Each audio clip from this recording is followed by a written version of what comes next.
Hello and welcome to Brandon Smith Rugby. It is time for the big one as England host France Le Crunch at Twickenham Stadium on Saturday afternoon. I will be doing a watch along for this game, going live at about 4:30 with kickoff at 4:45. So be sure to subscribe ready for that. There'll be a link in the comments down below to click on the reminder for that. This is my preview ahead of the game. Now, while I did this earlier on, I didn't realise that England were actually at home. So things are in reverse. So I'm looking at France first before England, but ignore that. You do get your England content and you do get your France content. That's just a mistake on my part. But besides that, I hope you do enjoy this preview. As I said before, if you're new here, do subscribe. It's free to do and helps to grow the channel out so much.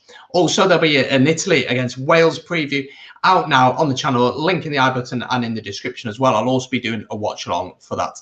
Anyway, enjoy the preview and I'll see you very soon. Enjoy.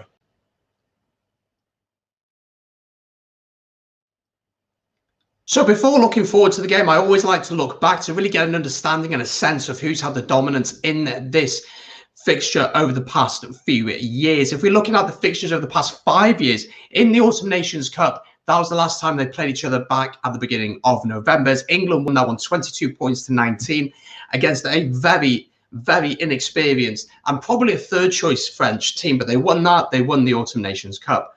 In the game before that, in Paris, in the Six Nations, France won that one 24 points to 17. Back then at Twickenham, England won that one 44 points to 8. Back then in 2018, France won 22 points to 16 against England at the Stade de France. And back in 2017, England won that one 19 points to 16 at Twickenham. So it shows that the team who are home seem to have the upper edge in these games and in the results. Let's have a look at how both teams have been doing this year. Well, for France, it's been an interesting campaign, hasn't it? 2 wins out of 2, having beaten Italy on the opening weekend by 50 points to 10. And then they travelled to Dublin to face the Irish, and they won that on 15 points to 3. But of course, then they had the COVID outbreak, where half their squad seemed to have COVID, and they therefore had to scrap their game against Scotland. Of course, that's been rescheduled for later in the tournament for the weekend after Super Saturday. For England, we've got to be honest, it's been a very disappointing campaign. An opening day loss against Scotland, 6 points to 11, a very deserving win for Scotland. But more questions would have been asked of the performance by England. 2 weeks later, then they faced Italy and they managed to win that one 41 points to 18, getting a bonus points and played some decent rugby. But then they faced Wales in the derby in the Principality Stadium, but lost that one 40 points to 24. And although there were some controversial decisions in the game, I do feel like Wales deserved to win that one, and England's ill discipline was a huge issue in that match. But how is this game going to go? Let's take a look at team selection.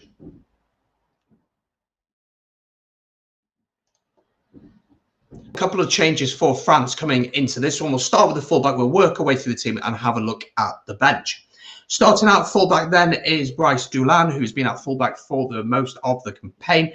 On the wing then, Damien Penaud comes in for Villiers, with Teddy Thomas keeping his place on the wing, with Gaël Fickou starting at centre, and Virimi Vakatawa is back in the team after being out injured. This will be his first game in the Six Nations this year, the Fijian-born centre. At half-back pairing then, of course, it's the best scrum half in the world, is Antoine Dupont. Alongside him is Jalibert. Then looking at the front row, then you have Bailly, Marchand and Hawass, a very powerful front three, with Terufuena and Willems then in the locks. And then the back row is Cretin, Olivon as captain, and Aldrit, who's been insane this campaign. Looking at the bench then, you have Chat, Gross, Adegray, Kazo, Waki, Jalonk, Zaran and Ntamak. Ntamak is back in the team, but he's not deemed fit enough to start in this game. But I do feel like Jalibert has done pretty well so far.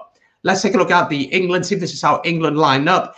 England make a couple of changes and we will go through them. The first one, starting out fullback, Max Malings comes in for Elliot Daly, 6 caps.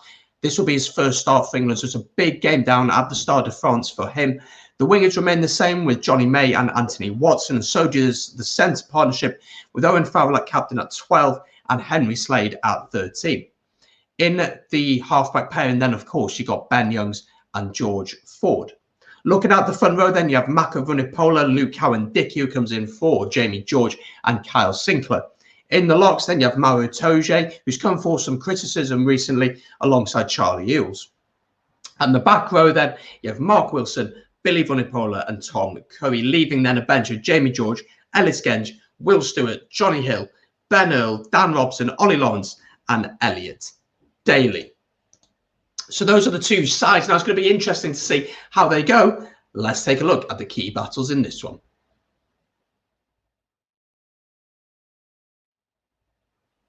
So for me, the key battle in this game is going to be at 7 between Ollie Vaughan and Tom Curry. Both of them, in my opinion, are probably some of the best sevens in the world on their day. Ollie Vaughan, as captain of France as well, scored a brilliant try against Ireland. And although Curry has been a little bit quieter this campaign, his ability around the park cannot go unnoticed, and he could have a massive impact on this game.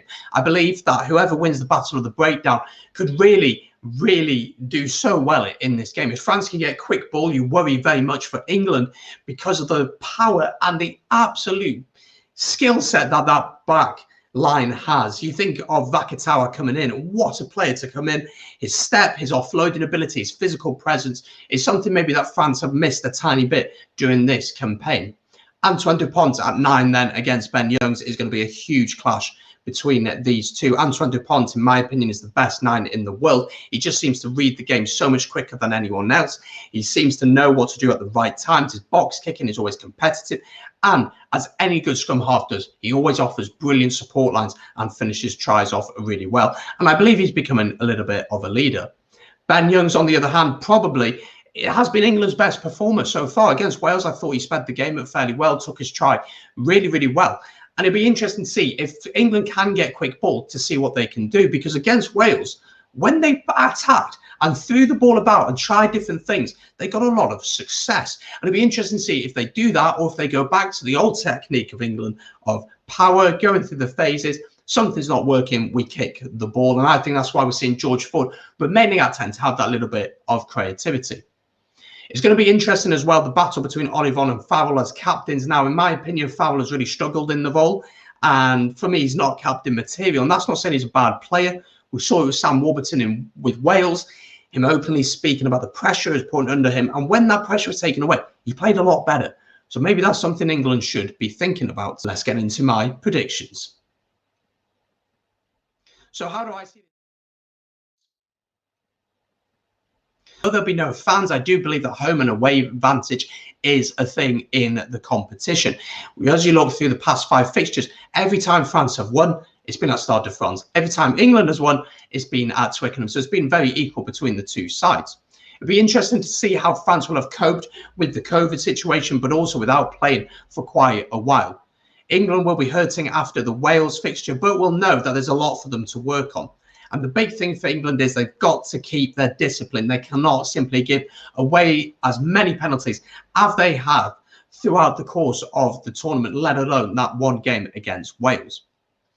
I said it at the start, the breakdown is going to be key. I think France is going to do it. I think France is going to win it and set up a Grand Slam decider with Wales on the final weekend of the tournament. I simply cannot see England winning this one, if I'm being totally honest. I think France have enough power up front to match England physically. The set piece has looked decent so far, and the ability and the ingenuity of the likes of Dupont, Vakatawa, Ficou, Jalibert and Tamac to come off the bench. It's a massive thing for this France side. I'm going to back France to win by 10. I believe they'll get a bonus point as well, but I think it'll be cagey for the first 40 minutes, but I just think France will have that little bit too much for this England team. Anyway, I'm really intrigued to hear what your predictions are, so do get them down in the comments below. I read every comment and try and reply to all of your comments as well. Just a reminder, I'll be doing a watch along for this one. We'll go live at about 4:30 with kickoff at 4:45. And also there's a preview, as I said before, of Italy against Wales. And I'll also be doing a watch along for that game. Kickoff for that is at 2:15. So I'll be going live at about 2. So do join me for a fantastic weekend of Six Nations rugby. Anyway, that's all from me. Thank you so much for watching, guys. And I'll see you soon. Peace.